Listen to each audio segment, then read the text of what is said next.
Ferreira. Muchas gracias. Empiezo por felicitar la organización de este foro y agradecer la oportunidad dada a INEGI para que compartilhe un pouco de nuestra experiencia y de los resultados también del proyecto Aqua Energy.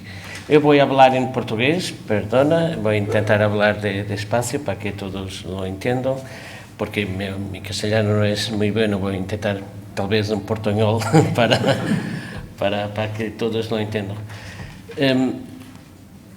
Vou começar por caracterizar rapidamente o INEGI, o Instituto de Engenharia, portanto, de Ciência e Inovação em Engenharia Mecânica e Engenharia Industrial do Porto, e depois vou falar um bocado das medidas da eficiência energética para o setor, adequadas ao setor da aquacultura e depois energias renováveis.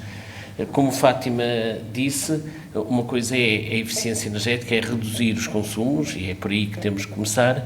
Uma vez que tenhamos os consumos racionalizados, o nosso consumo de energia o mais baixo possível, temos que compensar esse consumo também com energias renováveis. E só assim conseguimos descarbonizar, baixar as emissões de carbono e descarbonizar e atingir as metas europeias e nacionais, quer de Espanha, quer de Portugal, para a descarbonização de todos os setores da indústria.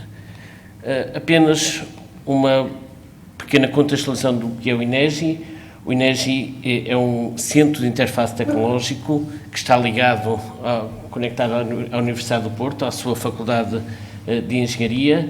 Portanto, estamos localizados precisamente no campus da Universidade do Porto. Temos depois umas instalações em Évora, no sul de Portugal, no Brasil, dedicada às energias renováveis, e também na Turquia. Mas, de facto, grande parte dos colaboradores, a esmagadora maioria dos colaboradores, 90%, estão no Porto, na sede do INEGI. Somos cerca de 270 colaboradores no INEGI, que desenvolvem projetos, quer de investigação mais fundamental, quer de inovação e transferência de tecnologia, quer de consultoria, e temos agora mais ou menos 200 parceiros internacionais, cerca de 600 clientes, e teremos um volume de negócios de cerca de 10 milhões de euros por ano. O que fazemos é, de facto, fazer a ponte, passar do conhecimento da universidade para as empresas, para a indústria. O INEGI é, embora ligado à Universidade do Porto, é um centro de interface tecnológico privado, sem ânimo de lucro, em que a Universidade do Porto detém quase 50% de capital associativo da INEGI, mas os outros são de empresas, são do setor privado. Portanto, os que trabalhamos em INEGI, trabalhamos apenas nos projetos, não damos aulas, não somos professores da universidade, estamos dedicados a 100% a projetos. E trabalhamos em todas as áreas de engenharia mecânica, engenharia industrial, como os novos materiais, fabrico aditivo, tudo que é das 3D printer, impressoras 3D, mecânica computacional, desenvolvimento de produto e também a componente da eficiência energética e energias renováveis, atuando em todos os setores da economia. Em meu grupo, eu sou coordenador do grupo de energia, da INEGI, trabalhamos também em várias distintas áreas, como desde a biomassa, desde a térmica industrial, desde o desenvolvimento de novas tecnologias energéticas e também em consultoria para promover a sustentabilidade e descarbonização, quer de edifícios, quer da indústria. Olhando para o projeto Aqua Energy e a experiência que tiramos aí do projeto Aqua Energy e nas medidas de eficiência energética, de ahorro energético para o setor da aquacultura, durante o projeto Aqua Energy realizamos auditorias energéticas a distintas plantas de aquacultura. Fátima já ha dito do que habemos hecho e las distintas tipologias de las plantas. E o que vou apresentar aqui são algumas medidas que foram identificadas de ahorro energético, de eficiência energética, para o setor. Algumas adaptam-se a todas as aquaculturas, outras apenas a algumas específicas. Logo de início, a importância dos variadores de frequência. Quando tens um motor para bombeio, para um ventilador, não temos sempre que estar a funcionar a plena carga. Portanto, se tens um variador de frequência que ajustam o funcionamento dos motores às condições de operação e às condições de trabalho, consegue-se logo poupar energia, porque não precisamos estar sempre a ter o motor a funcionar à sua velocidade máxima. Portanto, regulamos o ponto ótimo de funcionamento dos motores. Penso que Camilo vai falar da eficiência dos sistemas de bombeio também, ele apontou o último sistema de bombeio. Portanto, ter os variadores de frequência, em espanhol é variadores de frequência também, é igual. É um investimento que não é muito alto e que assim, porque grande parte do consumo energético de uma aquacultura está no bombeio, está nos sistemas de arejamento também, portanto, na ventilação e nas bombas, e conseguimos poupanças significativas. Chegamos a ter ahorros energéticos de cerca de 50% com a implementação de variadores de frequência. Num dos casos de estudo do projeto Aqua Energy, identificamos uma aquacultura que, com um investimento de 24 mil euros, teríamos poupanças de 168 mil kWh por ano, poupança económica de 13.600 euros por ano, portanto, com um período de retorno de inversão muito baixo de 1,75 anos. Portanto, não é uma tecnologia muito inovadora, mas sim há muitas plantas de aquacultura que ainda não utilizam a variador de frequência e que podem ter poupanças decorrentes da utilização de variadores de frequência. Por outro lado, também para motores, quer de bombas, quer de ventiladores, a utilização de arrancadores suaves também pode ter um retorno interessante. Aqui, não tanto um retorno a nível da eficiência, enfim, em termos de redução do consumo de energia, porque é relativamente curto, é de 5% o esperado, mas quando temos aqueles motores que têm muitos arranques,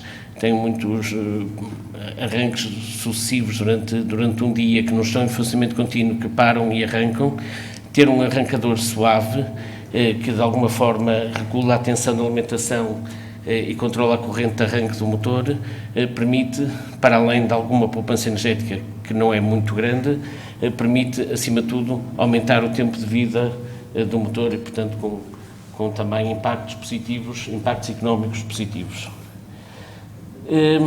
A substituição de motores, obviamente, a eficiência do motor é fundamental. Se tivermos motores, essencialmente os motores em fim de vida, é fundamental ter atenção à classe de eficiência dos motores novos. Portanto, substituir um motor em início de vida, enfim, o retorno de investimento fica um pouco comprometido, mas quando estamos a falar de motores em fim de vida ou que de facto são muito pouco eficientes, a mudança dos motores traduz-se numas poupanças interessantes. O investimento é elevado, num caso de estudo tínhamos aqui 412 mil euros de investimento, de inversão, com umas poupanças de cerca de 12% de ahorro energético, portanto com tempo de retorno de inversão de 6 anos e meio. Portanto, por ser um investimento muito elevado, obviamente que se adapta mais quando temos mesmo que substituir um motor e não quando temos um motor em início de vida. Para as plantas de aquacultura que necessitam de aquecimento de água e de regulação térmica da água, existe aqui e de facto em toda a indústria há muito calor residual, há muito calor, muita energia térmica que se perde para a atmosfera, muitas vezes, que é desperdiçada, seja em fontes fixas de emissão, seja nas chaminés, seja em alguns processos. Portanto, a ideia é sempre recuperar ao máximo esse calor, até numa lógica de economia circular, recuperar o calor residual e reutilizar. Uma das medidas que identificamos também no nosso trabalho do Aqua Energy foi a recuperação de calor dos compressores. Muitas vezes temos compressores que, para ar comprimido que têm muito desperdício de energia térmica e, portanto, o reaproveitamento dessa energia térmica dos compressores, portanto, do sistema de refrigeração dos compressores para aquecer a água de entrada numa aquacultura pode ser também interessante. Claro que depende da temperatura da água captada no mar, da temperatura depois da água após o aquecimento, dos caudais, obviamente, da potência instalada dos compressores. Enfim, precisamos ter um grande grupo de compressores para que seja economicamente viável. E depois depende também se estamos a utilizar uma bomba de calor, se estamos a utilizar uma caldeira, enfim, que tem eficiências diferentes. Portanto, tipicamente é mais usado e é mais eficiente usar uma bomba de calor do que uma caldeira, até porque depois se tivermos painéis fotovoltaicos estamos a utilizar energia neutra em carbono, mas, portanto, dependendo de vários fatores, pode ser interessante fazer essa recuperação de calor para aquecimento da água de entrada. No Aqua Energy, uma aquacultura portuguesa, fizemos a avaliação dessa medida, o investimento era de 9.000 euros e tinha poupanças ainda significativas, económicas e de energia, portanto, com um tempo de retorno de inversão de cerca de 2 anos. Outra medida que pode ser equacionada é simplesmente quando estamos em circuito aberto e há necessidade de climatizar a água, de aumentar a temperatura da água, de controlar, haver um controle térmico da água e que depois rejeitamos a totalidade da água se for totalmente circuito aberto ou se há recirculação, há sempre alguma água que é devolvida ao mar e essa água ainda tem alguma carga térmica, ainda tem alguma energia térmica, portanto podemos ainda recuperar, dependendo também obviamente da temperatura da água de entrada, da temperatura da água à saída, dos caudais, mas podemos reaproveitar essa energia térmica para aquecer a água de entrada. Estamos a falar de um investimento que é essencialmente permutadores de calor, intercambiadores de calor de placas, um investimento de cerca de 5.000 euros, num caso concreto de estudo, e com poupanças de 30%. Nos processos de arejamento, e como vimos há pouco, também são responsáveis por uma fatia significativa de consumo energético numa aquacultura. Tipicamente há dois, por aquilo que nos apercebemos nas visitas que fizemos e nos trabalhos de auditoria energética que realizamos, há dois tipos de sistemas de arejamento, que são um deles é arejamento superficial e um outro arejamento por difusão.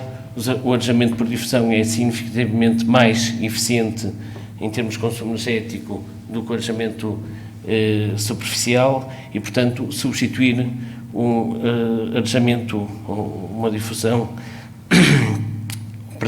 um sistema de arejamento de oxigenação superficial por uma difusão pode ter poupanças de cerca de 50% em relação, portanto, de consumos energéticos.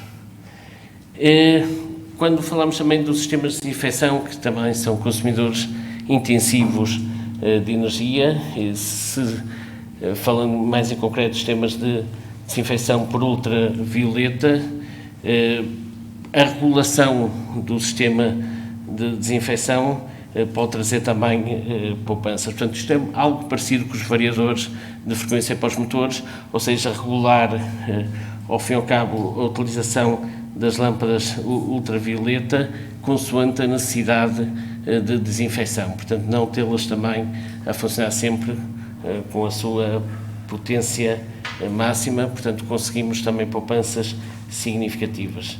Não só a regulação, por um lado, mas também a utilização de lâmpadas UV mais eficientes de baixa pressão. Portanto, as lâmpadas de média pressão requerem 2 a 4 vezes mais energia para funcionar do que as de baixa pressão. Fazendo uma analogia com a iluminação, é como termos iluminação normal ou iluminação LED, por exemplo. Portanto, utilizar as lâmpadas UV de baixa pressão têm também um potencial de ahorro energético muito interessante. Por fim, uma vez que grande parte do consumo é o consumo de energia elétrica para bombeio, portanto, para bombagem da água, obviamente que otimizar todos os circuitos hidráulicos, garantir que temos a menor perda de carga, vai ter, obviamente, repercussões na diminuição do consumo energético. Portanto, isto quer no sistema de captação, quer no sistema depois de condução e transporte e distribuição de água, temos que ter sempre atenção à geometria da nossa rede de distribuição de água e garantir que tenha a menor perda de carga possível para garantir que as bombas funcionem de forma mais eficiente e que não seja requerido tanta potência às bombas. Alguns casos de estudo que nós verificamos no projeto Aqua Energy, muitas vezes a filtração é feita após bombagem de água de entrada, portanto estamos ali a bombear águas, enfim, com muitos resíduos, com algas, enfim, com muitos resíduos, portanto é muito mais exigente o processo de bombagem e se conseguirmos fazer portanto, a filtração a montante da bombagem, já temos aqui, de facto, poupanças significativas. Evitar bombagem em superfície livre, priorizando as bombagens pressurizadas. Usar diâmetro, portanto, quando estamos a falar da rede, ter a rede muito bem dimensionada, portanto, com diâmetros adequados na tubagem de distribuição, e melhorar também a recirculação de água no interior dos tanques. Por exemplo, a instalação de defletores, para evitar aqui zonas mortas ao fim e ao cabo, de recirculações, e facilitar aqui todo o circuito hidráulico. Uma vez que a bombagem é fundamental, não vamos olhar apenas para a eficiência dos equipamentos de bombagem, das bombas, vamos olhar também para a distribuição, para o circuito hidráulico e garantir que ele também contribui para a eficiência energética global. Não está aqui, mas obviamente que a gestão de energia é fundamental. Nós só conseguimos gerir e otimizar aquilo que conhecemos. Portanto, a instalação de sistemas de controlo, de monitorização energética, torna-se também fundamental para promover a eficiência energética do setor da aquacultura. Como eu disse, diminuído o consumo energético ao máximo, aquele que resta, porque temos sempre que consumir energia e essencialmente energia elétrica, pode ser colmatado com energias renováveis. Energias renováveis, já vimos aqui um exemplo de um protótipo instalado no âmbito do projeto Aqua Energy. A energia solar fotovoltaica é uma solução muito interessante para o setor da aquacultura, porque é um setor que funciona em contínuo, que tem sempre o consumo muito estabilizado em termos de perfil de consumo e 24 horas por dia. Portanto, uma central fotovoltaica bem dimensionada traz benefícios económicos e benefícios não na redução de consumo, mas essencialmente, portanto, na descarbonização do processo. Portanto, tem benefícios a nível do custo, sem dúvida nenhuma, mas terá também uma diminuição de carbono e, de facto, isso permitirá depois ter um produto final com uma pegada carbónica inferior e conseguir, de facto, atingir novos mercados. O espaço disponível pode ser uma limitação, enfim, aliás, a limitação ao espaço, mas normalmente estamos a falar de áreas significativas. Em termos de radiação, Portugal e Espanha são países, enfim, privilegiados para a radiação, em termos de radiação solar, portanto, há que potenciar esses recursos naturais que temos e depois, ao fim e ao cabo, utilizá-los para descarbonizar o setor da aquacultura. Isto é um caso de estudo também de uma solução, portanto, na implementação de uma central solar fotovoltaica, é um caso de estudo também desenvolvido no Aqua Energy, que era uma central solar de 600 kW pico, com investimento de cerca de 500 mil euros, e de facto, estes 500 mil euros até, eu penso que atualmente já conseguimos preços inferiores, mesmo já com a instalação, com os inversores, porque tem havido uma diminuição de custos muito significativa nos painéis solares, portanto estamos a falar de retornos de investimento muito curtos. Hoje em dia consegue-se retornos em 2, 3 anos, o retorno de investimento do solar fotovoltaico. Energia eólica, os aerogeradores. Enfim, não será tão óbvio como os painéis solares, porque depende muito da localização. Às vezes sentimos que há muito vento, portanto que é uma zona com muito vento, mas nem sempre essa sensação que temos de muito vento traduz-se numa produção de eólica interessante, porque temos que ver as zonas de aceleração do ar atmosférico e se estamos juntos, por exemplo, da nossa instalação da aquacultura, os obstáculos, os próprios edifícios, depois não potenciam, ao fim e ao cabo, o recurso eólico, porque tem muitos obstáculos que o vento, que o ar tem que contornar, e depois naquele ponto específico não conseguimos ter o recurso pretendido. Portanto, enfim, não é tão óbvia a utilização de microgeradores, os aerogeradores ou micro-aerogeradores, mas pode ser em alguns casos interessante.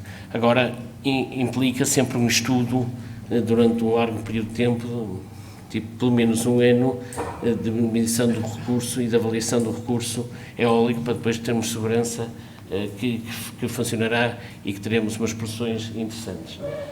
Houve aqui alguns casos de estudo, foi até a Fátima que me contactou uma empresa assim, no âmbito do AquaEnergy, e é estes valores que eu trago aqui, que possíveis instalações de turbinas eólicas de 100 kW nas várias aquaculturas, e falava-se de períodos de retorno de investimento muito menos interessantes que no fotovoltaico, cerca de 12 a 15 anos.